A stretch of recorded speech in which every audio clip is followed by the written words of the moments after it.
to the IEA Bioenergy Webinar series hosted by the Canadian Institute of Forestry. My name is Ronnie Huang, and I will be moderating today's session. Today is April 27th, 2017, and we are very pleased to have Antti Arasto, who will give a presentation on flexibility from bioenergy, the role of bioenergy in balancing the electricity grid and providing storage options. To start things off, Antti Arasto is the Research Manager of Sustainable Energy and Chemical Technologies area. Antti is an expert in techno-economic assessment, especially related to bioenergy, biofuels use and conversion, biorefinery and carbon capture and storage technologies, in addition to energy strategy assessments and roadmaps. He has wide knowledge on energy and system evaluation of various carbon-neutral energy and bioeconomy related concepts, backed up with know-how on energy-related policies and strategies. In addition to offering development and project acquisition, he is experienced in modeling and process simulation of energy production processes with various simulation tools specializing in Aspen Plus process simulation software. Previously, Antti has acted as a business development manager of biofuels and bioenergy research area for 2 years and a research team leader of Energy Concepts research team for 5 years, developing and managing resources, competences, and project portfolio of the team. Leadership skills extend to experience from program management of the national research programs to operating as a member of the Secretariat of European Energy Research Alliance.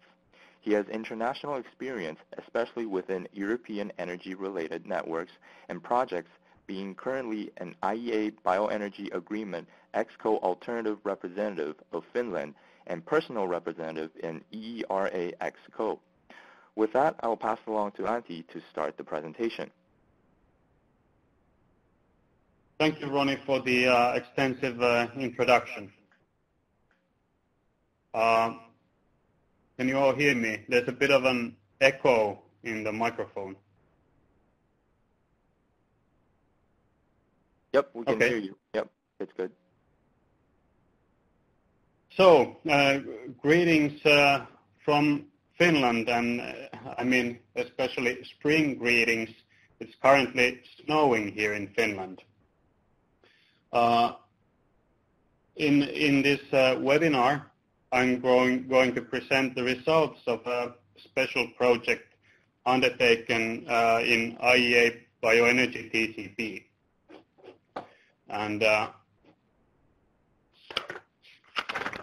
there's a report out now that you can download from the address that you can see on the right-hand side of the slide. Basically, I'm going to go through the contents of that report and summarize the results.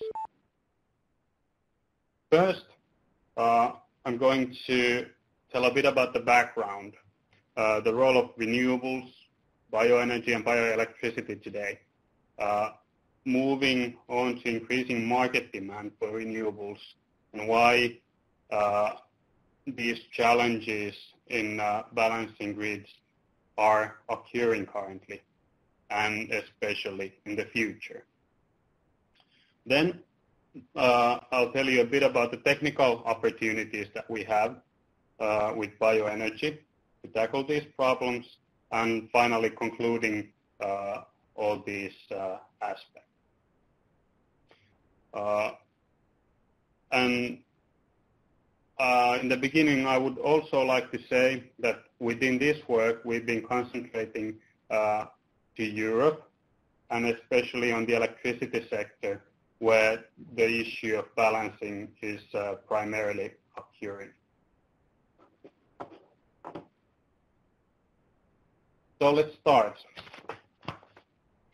This might not come as a surprise to you, but the share of renewables is constantly growing.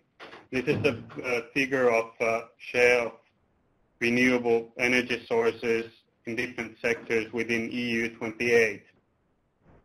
And as you can see from the graph, the share in electricity sector is growing faster than in transport and heating sectors. And as this graph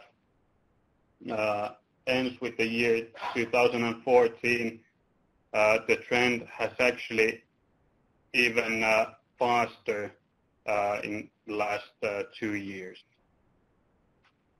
Of course, this luckily fits the overall electrification trend that is ongoing in energy sector.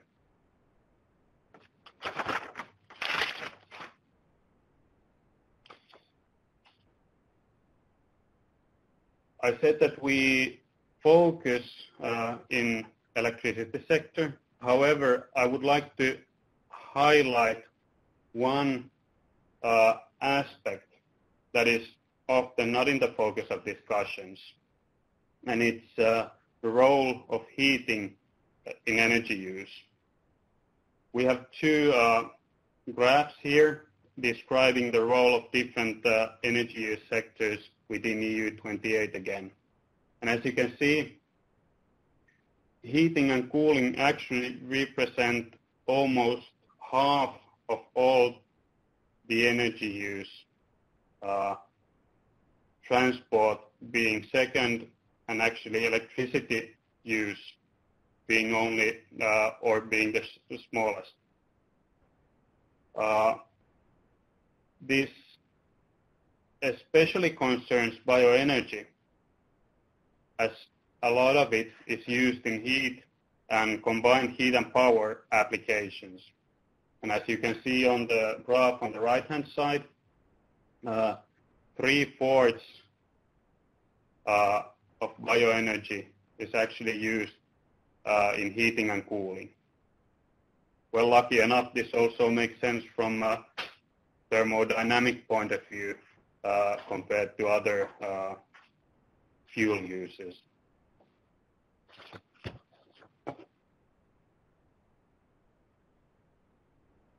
So where does the drive come from?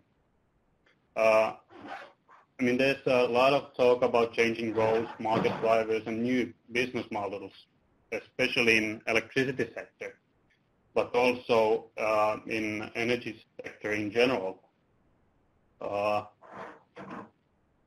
But I borrowed this picture from Fortum, as it quite nicely summarizes what is happening in electricity world at the moment.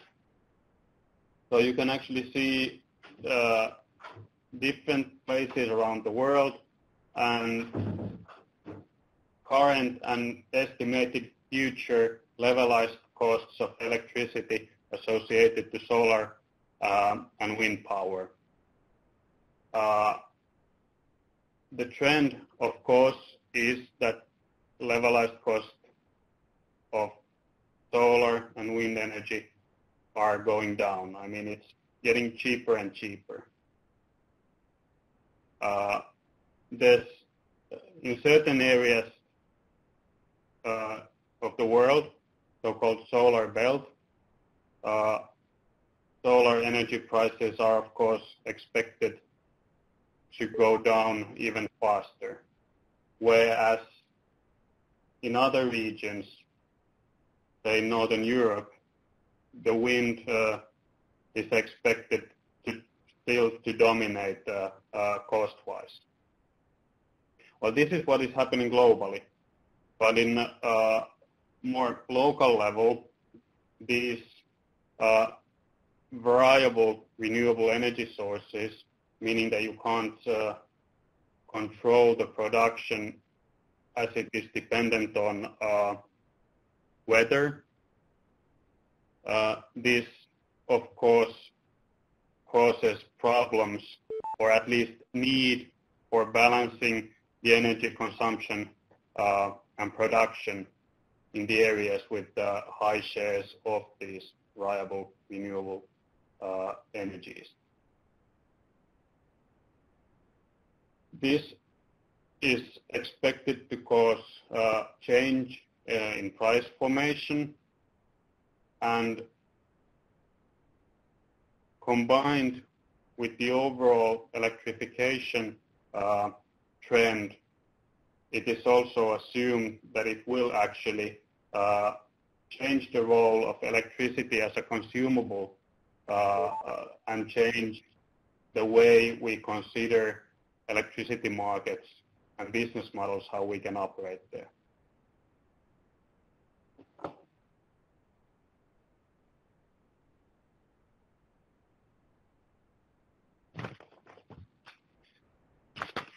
So what is the actual need for balancing?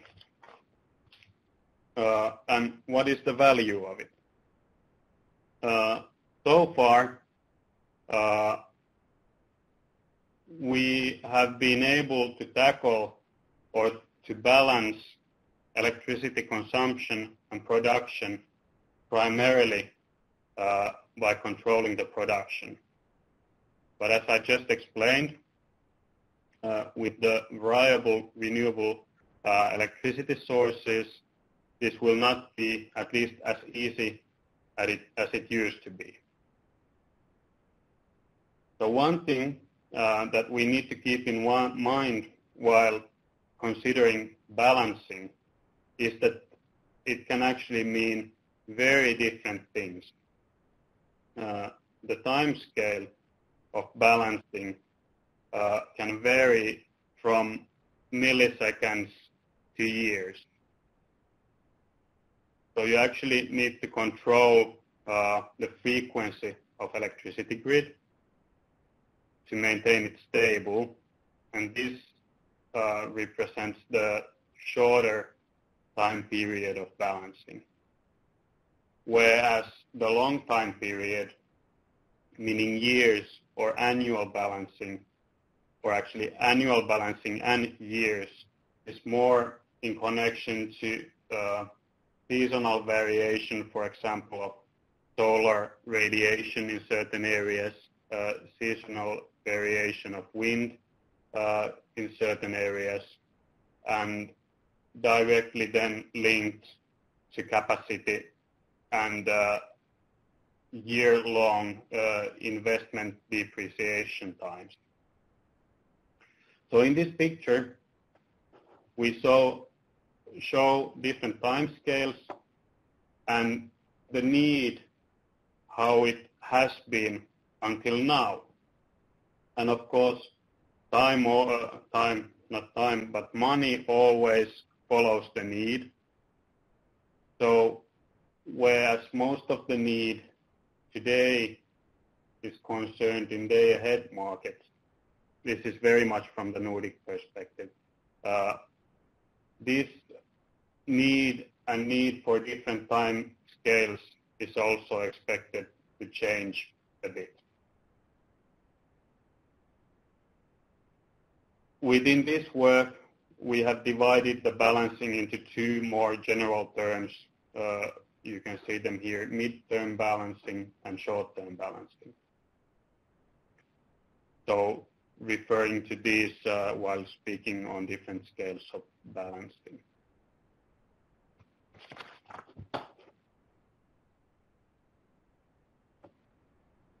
So where does the actual need and or potential actually come from?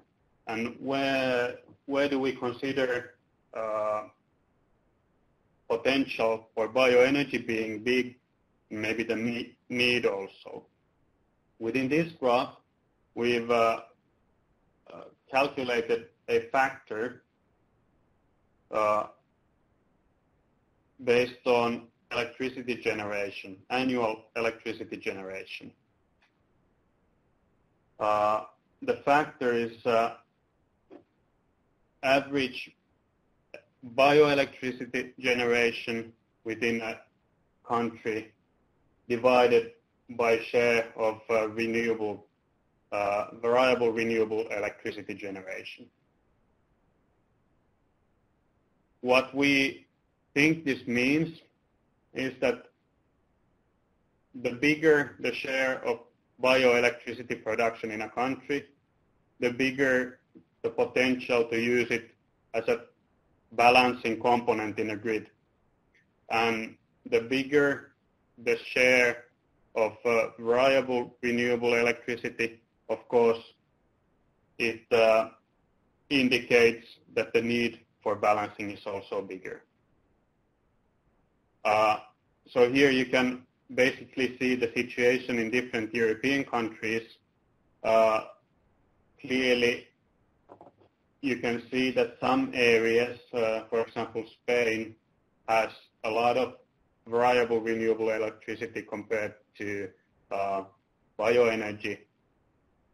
And in Finland, you have a lot of bioelectricity compared to variable renewable electricity.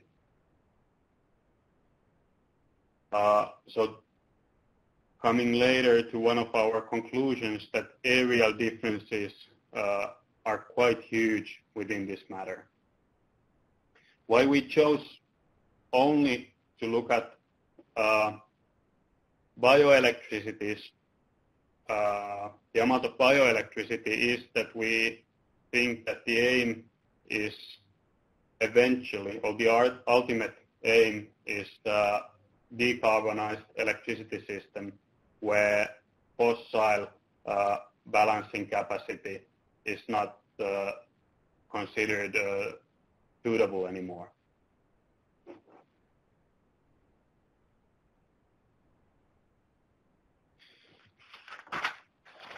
Here we have a bit of a different expression of same thing.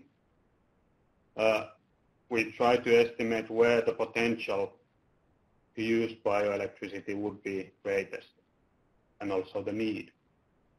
So actually, this represents quite well the current situation, taking also into account what is the total share of renewable electricity within area, not just balance between bio and variable renewable electricity. And of course, you can study the graph more in detail, but you can see, for example, here on the lower right-hand corner of the graph, two maybe most interesting countries in this respect. We have Denmark and Germany, both having a lot of variable renewable electricity and still at least moderate possibilities to utilize biomass in electricity or energy sector.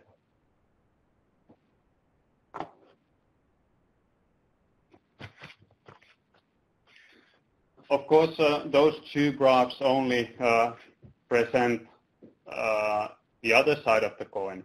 The other side, of course, is that these areas aren't actually isolated, as you know. Interconnections within regions and countries, of course, play a really crucial role in this respect. One example of this, of course, is the ability of Denmark and northern Germany to actually utilize the balancing capacity of hydropower reserves in Norway and northern Sweden. But this is also one aspect that highlights differences within regions, only within Europe already. There are regions that are highly interconnected and thus will most probably have less need for excess balancing capacity, and some countries or areas that don't have such good interconnections that will actually need to consider this in more urgent way, facing the problems actually already today.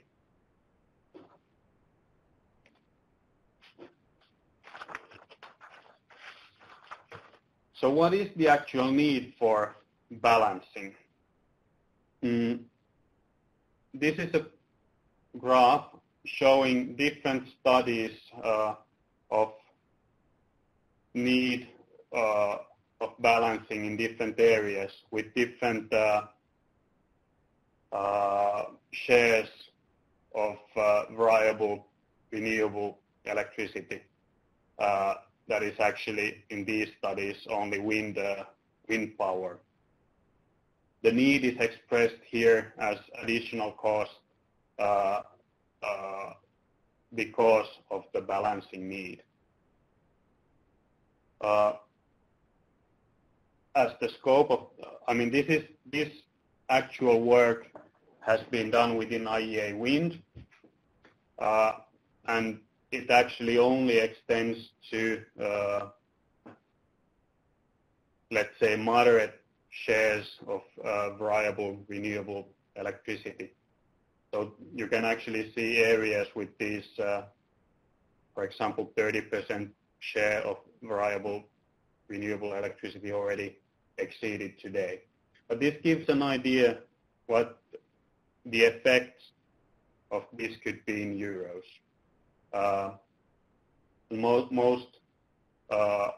Most of these studies stating that the impact would be few, namely 2 to 4 euros per megawatt hour of wind generation, still with shares like 20% wind capacity.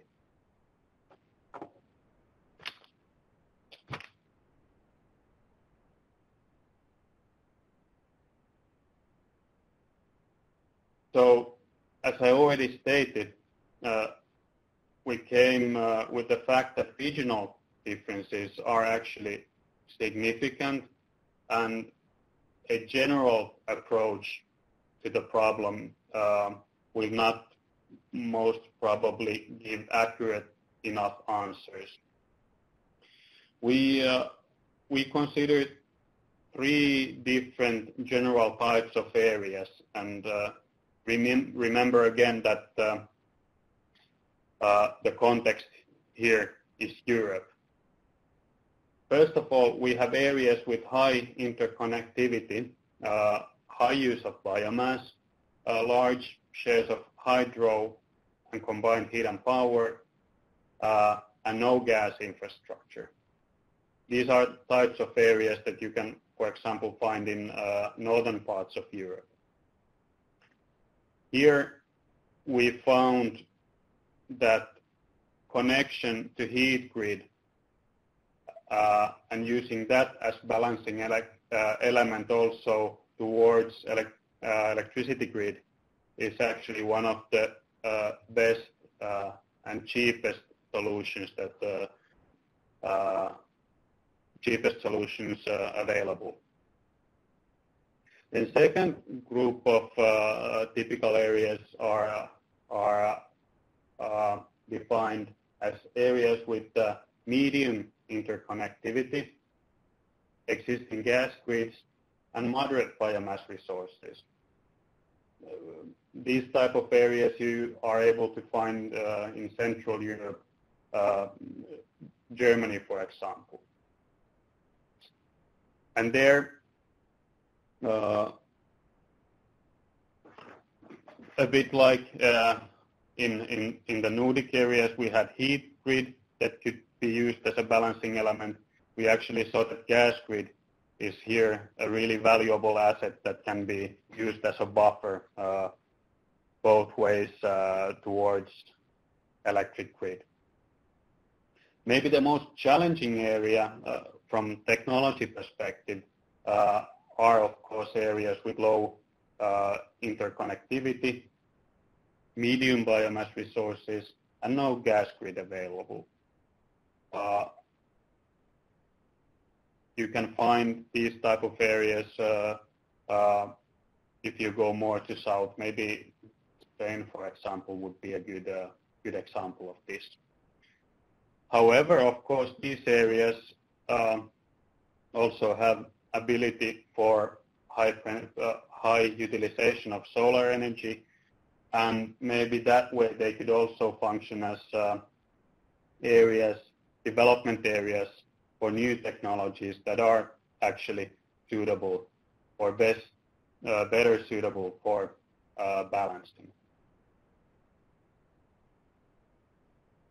And as the low arrow indicates, the actual need and also the cost for balancing is, of course, higher in the areas with no interconnection and only limited grid infra available.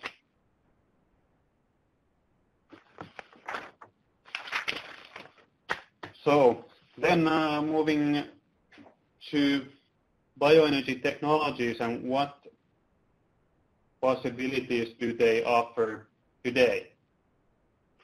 I've listed some of the examples here. I mean, most obvious ones that are actually existing already today. Biogas, of course, provides solutions for faster response balancing. You can use it as a low carbon fuel in gas turbines and also in gas engines. Of course, this can be really important in aerial context, but if you look at the whole Europe, the storage, if you don't have a gas grid available, can of course form a challenge, and also the potential, overall potential of biogas production in Europe is of course limited. Bioliquids, of course, function like biogas as low carbon fuel for gas turbines and gas engines, or diesel engines, but also is more widely used in heat boilers. But also here, the current potential, of course, limits the use in electricity generation. Also, cost is a challenge in electricity sector for these fuels. Solid biomass is, of course, used in dedicated power plants and also in co-firing with fossil fuel plants. But these type of plants are, of course, slower in the respect of response times.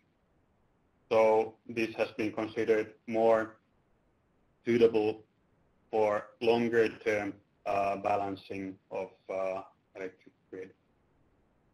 And finally, biomass is much used in district heating and industrial PHP systems, as you saw in one of the graphs in the beginning of the presentation. These technologies are also associated with slower response times. So in this sense, they associate to whatever solid biomass use. But the connection to heat grid and the inertia in heat grids actually brings a significant additional advantage in this respect.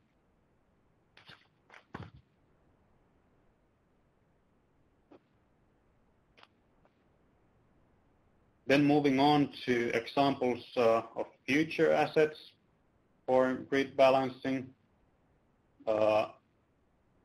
This is actually more, well, we came up with 3 different types of future potential assets. Of course, the wider availability of biofuels and also biogas provides an opportunity for peak electricity production. And in case the cost structure and the profit for providing balancing to the grid will change, and you get higher prices for balancing, it would also enable use of more expensive but still low carbon fuels in thermal generation. Second sort of type of balancing opportunity that we saw in the future is the use of hydrogen in association to different biomass technologies.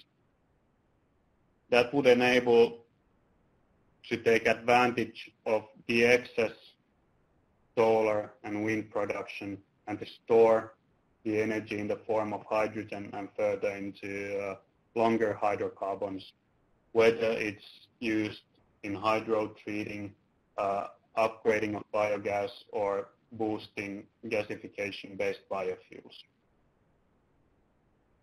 And as a final group, we identified bio-CCS and bio-CCU concepts being able to provide additional rolling capacity to the system because they are partly detached to the current cost and feasibility structure due to the feasibility structure that is in current electricity system, as they are partly decoupled from the electricity market due to the constant revenue stream that they can create from negative emissions. So as I will conclude within few slides, these technologies, as you can see, are all technologies that are able to or are more tempting to use for medium and long-term balancing instead of really short-term balancing. I've mentioned costs a couple of times, and it is, of course, essential for any operator or investment made in the energy sector. Here you can see one expression by IRENA of different levelized costs of electricity associated to different technologies and projections how the costs will change in future. And this you can directly compare with the slide I showed earlier with the solar belt and different costs associated to wind and solar. However, when the electricity markets are currently changing from this type of only looking at levelized cost of electricity is not fully valid way of only ranking the different production methods anymore. And this actually competes with the ability to balance. That again competes with energy storage costs. So you will actually see more and more differentiation between the actual power cost and energy cost. This figure shows power costs and energy costs related to storage technologies, but this is actually a valid division also for generation technologies in the future as well.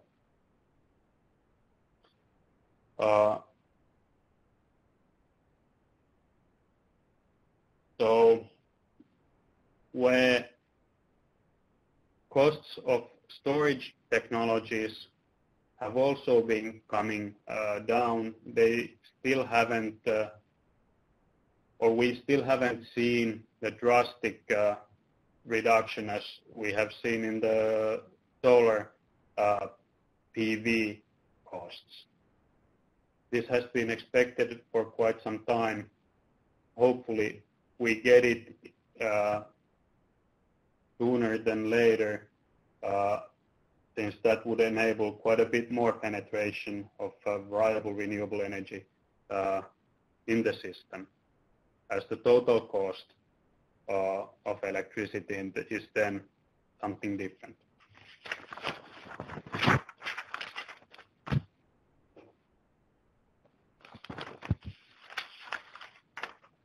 So then, coming to my concluding slides, we considered that within the 2030 perspective that we considered in this work, bioenergy will actually enable a smooth transition to low carbon energy system. We will see a smart integrations of the system, both in area, system, and production concept levels. And actually these integrated solutions will most probably be the cost efficient ways, especially in the transition period. As we then are moving to the energy system that is significantly more distributed, interconnected, and flexible than today's, there is also room for new type of biomass installations that can actually allow more flexible use of fuels and more flexible production of electricity.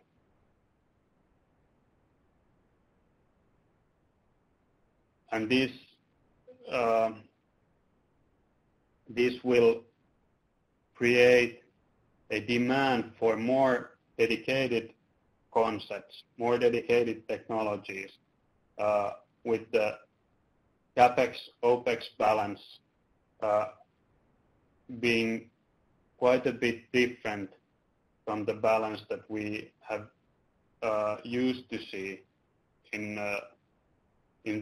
concepts that are feasible in today's system.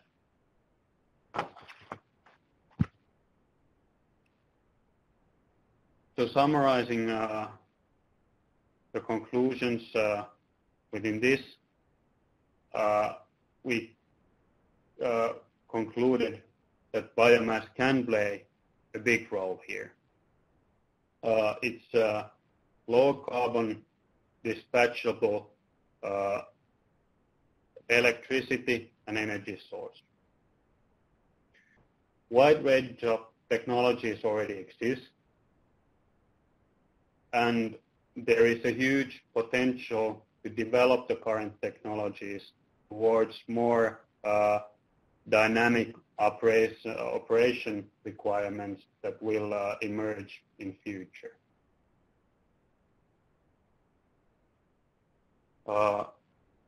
Biomass is currently widely used in connection to heat production, both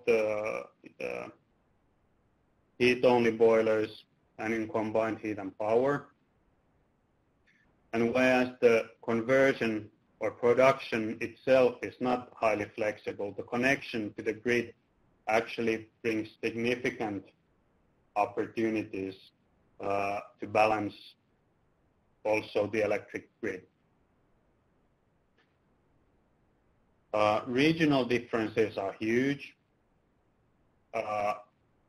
in availability of biomass, existing infrastructure, and degree of interconnectivity.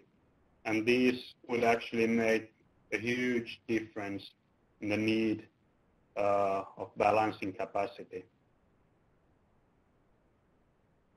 And as a final point, the role of bioenergy in balancing is increasing as time interval of balancing increases. We would especially like to emphasize the abilities for balancing the seasonal differences in production, and again, especially in connection to heat grids.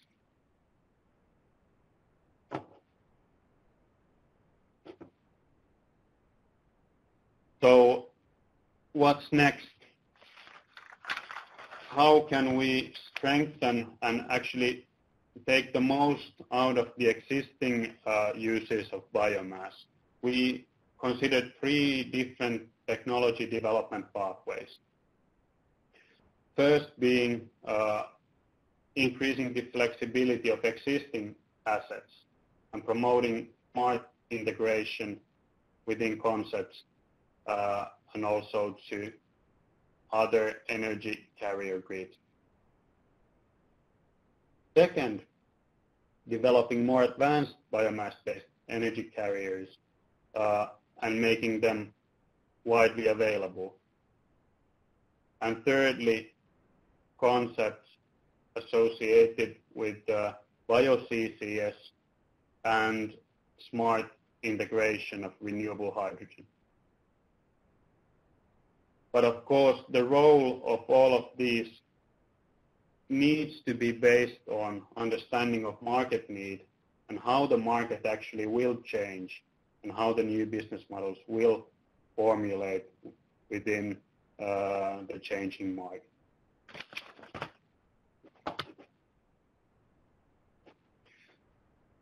So with this, I would like to thank you all and also to acknowledge all my co-authors, David, Juha, Erik, Lars, Kyriakos, and Kai.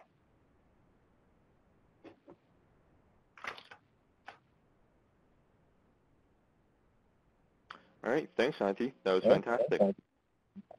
So I will now unmute the lines for a question and period. So just one moment, please.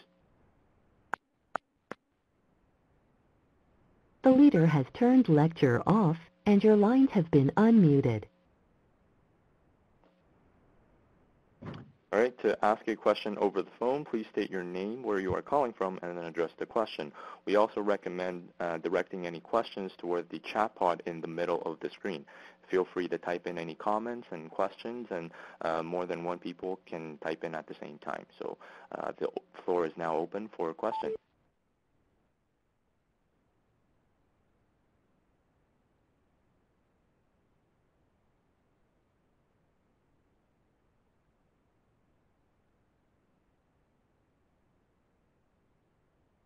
So we'll be giving some time for people to type in their questions.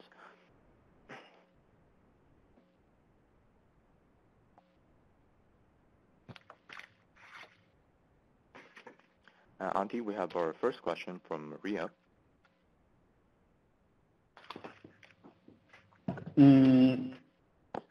About hydrogen. Yes, that's a good question. There's different ways, of course, to produce hydrogen. Most of the concepts that have been considered within this concept of balancing are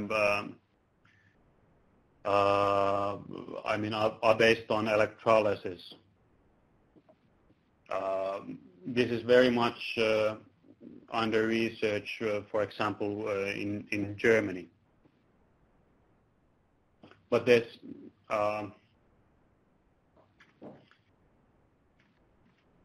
yes, maybe that's the short answer to the question.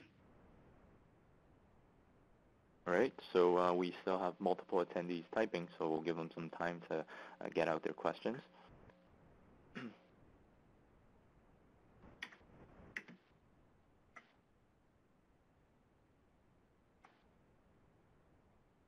So we have a question from Shang Kun.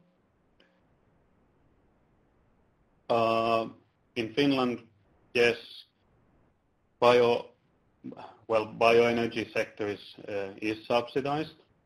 Bioelectricity production has a little subsidy. Also, most of the biomass use for energy in Finland is associated to pulp and paper industry. So it's really hard to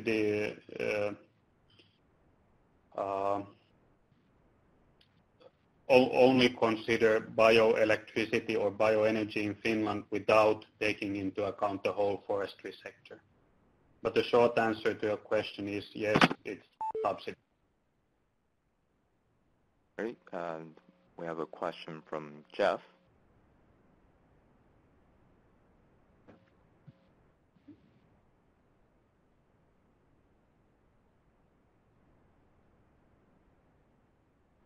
Yes, that's actually a really good question. My take is that, of course, if you get more money for providing balancing to the system, of course, then you are more tempted to, within the technical limits, to take most out of your assets. So the answer would be that yes, it would encourage. However, I would say that the price would have to rise, the balancing prices would have to rise quite a bit. Of course, this is subject to areas, but would have to rise quite a bit to tempt new investments for bio directly addressing the balancing. All right, our next question is from Jesper.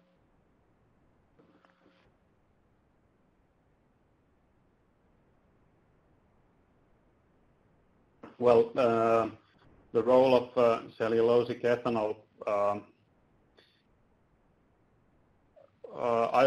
I would say that cellulosic ethanol doesn't play any different role than any other liquid energy carrier. And actually, I mean, to be realistic, bioethanol will most probably be too expensive to be used only for electricity production. The thinking is that if these bioliquids are widely available, then it would also enable easier use of them in peaking power production. So it's not only associated to ethanol, but all bioliquids. All right, our next question is from David.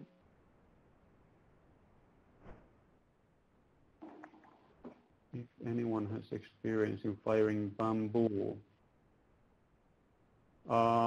Yes, I believe we here at VTT have, or at least we have done some test trials on bamboo.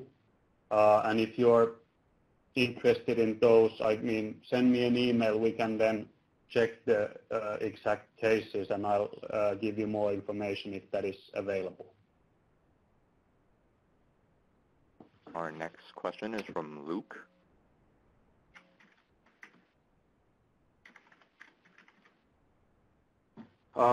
That's a really good question, Luke. This is, of course, different in different countries. And I can mostly comment from Finnish perspective.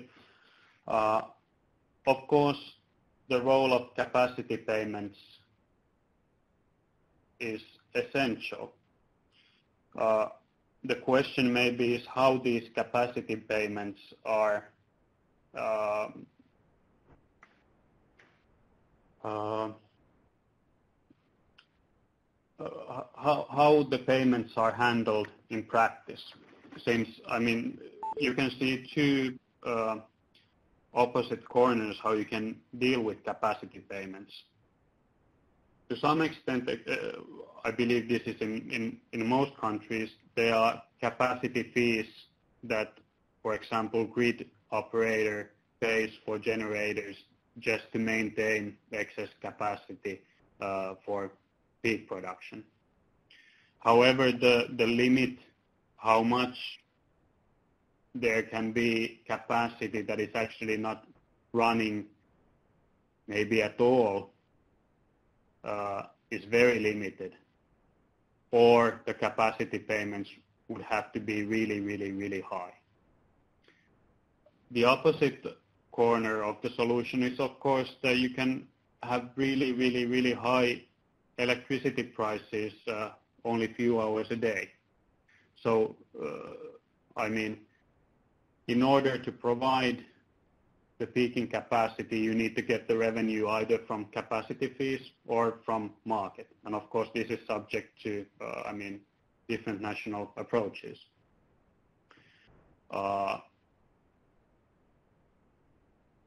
Okay. And right. I still have had one point. I forgot it. Yes.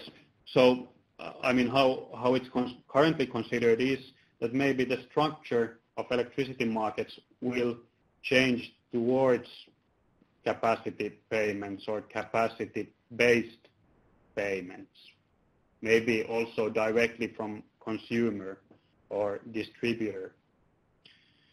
And this is the tendency that will most probably change the business models, creating all types of virtual power plants, and emphasizing abilities of smart systems to handle these topics. Right. I think there is a comment from Sean Kun to David. What percentage of potassium chloride would be? So I'm just going to leave that there for now. Our next question is from Andrew. In your research related to biomass, did you consider different types of biomass within biomass agricultural waste? If not, what were the comparative results?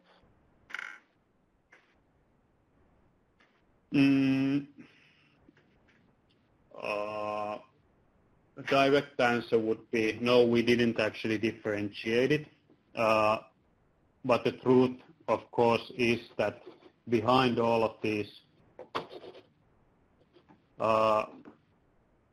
different regional considerations, the type of biomass is actually a really essential question.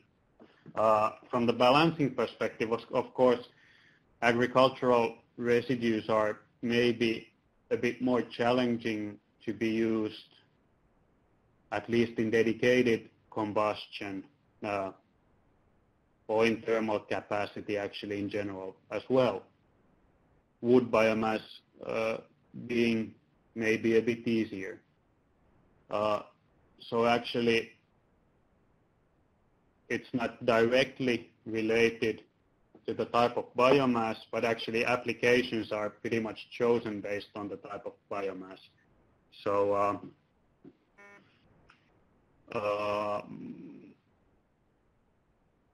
yes, I would say that regional differences vary quite a bit.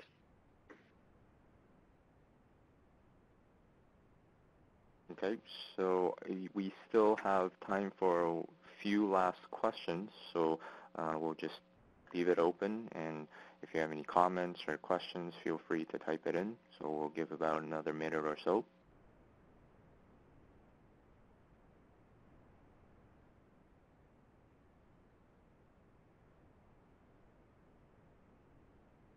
Great, I see someone typing in right now.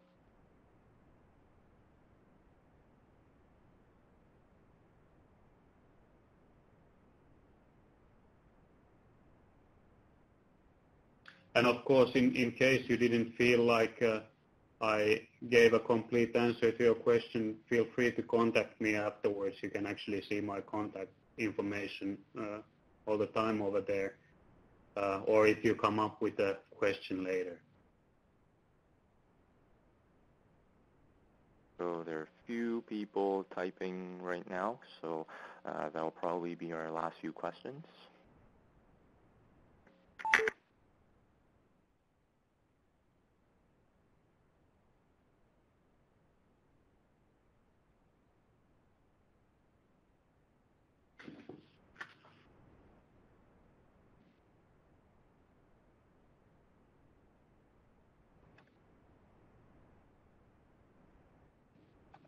Okay, I think the person typing has, oh, there we go. So another question, I think this will be our final question from Jesper.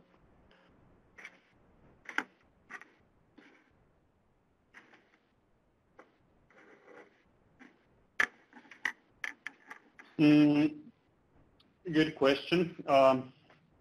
I would say that it really depends on the actual concept and business case. So where it is based, how you actually define your concept, how much excess electricity you might want to produce, what is the cost, maybe the production. I mean, maybe the electricity production associated to ethanol production residues is not the most flexible one you can imagine, but you most probably could develop the concept being more flexible.